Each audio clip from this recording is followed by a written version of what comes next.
Zee 24 तास एक पाऊल पुढे। ब्रेक नंतर आपलं स्वागत। आपण पाहतोय शाही लग्न सोहळा।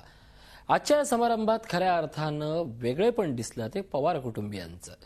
पवारांचं काका पण असेल, पवारांचं पुतण्या पण असेल, पण आज अनुभवलं की ते म्हणजे ताईंचं ताईपण। यावेळी सुप्रिया ताईंनी आपली फोटो सेशनची हौस भागवून घेतली। अजितदादांना त्यांनी फोटो काढायला यायचं असं प्रेमळ आवाहन केलं।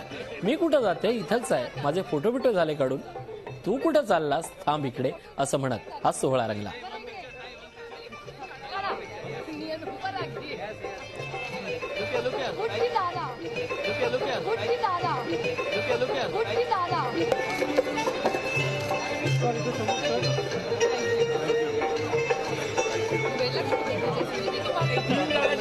ताईंचं ताईपण आपण ज्या विषयावर बोलत होतो ते नेमकं हेच होतं। हाच तो क्षण होता आणि हा क्षण नेमका टिपलाय झी 24 तासच्या आमच्या कॅमेऱ्याने।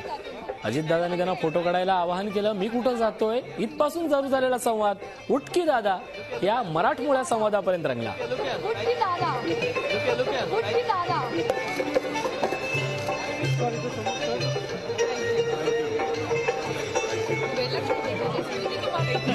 संपूर्ण पवार कुटुंबीय आज या संपूर्ण सोहळ्यात रंगलं होतं। ताईंची फोटो सेशनची हौस या निमित्तानं दिसली, ताईंचं ताईपणही दिसलं। अजितदादांना त्यांनी फोटो काढायचं आवाहन केलं। मी कुठं जातोय, इथंच आहे, माझे फोटो बिटो झाले काढून, तू कुठं चाललास, थांब इकडं, फोटो काढू असं म्हणत सुप्रिया सुळे, अभिजित पवार आणि सदानंद सुळे फोटो काढण्यासाठी तयार झाले। मात्र तितक्यात त्यांना त्यांच्या आवडत्या दादाची आठवण झाली। उपमुख्यमंत्री अजितदादा पवार शेजारीच बसल्याचं त्यांनी पाहिलं आणि त्यांना अगदी गोड आवाजात साथ घातली। दादा उठ की र असं म्हणतात अजितदादाही बहिणीच्या आग्रहापुढे झुकले आणि चटकन उठून फोटो काढण्यासाठी सुप्रिया सुळेंसोबत उभे राहिले आणि हाच गोड क्षण आम्ही टिपलाय कॅमेऱ्यात।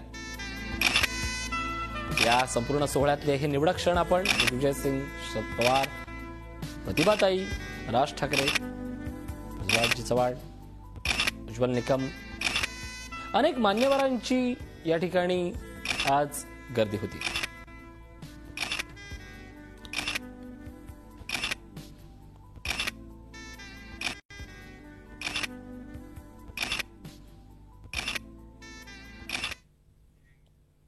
असेच काही अविस्मरणीय क्षण एका छोट्याशा ब्रेक नंतर पाहत राहा झी 24 तास।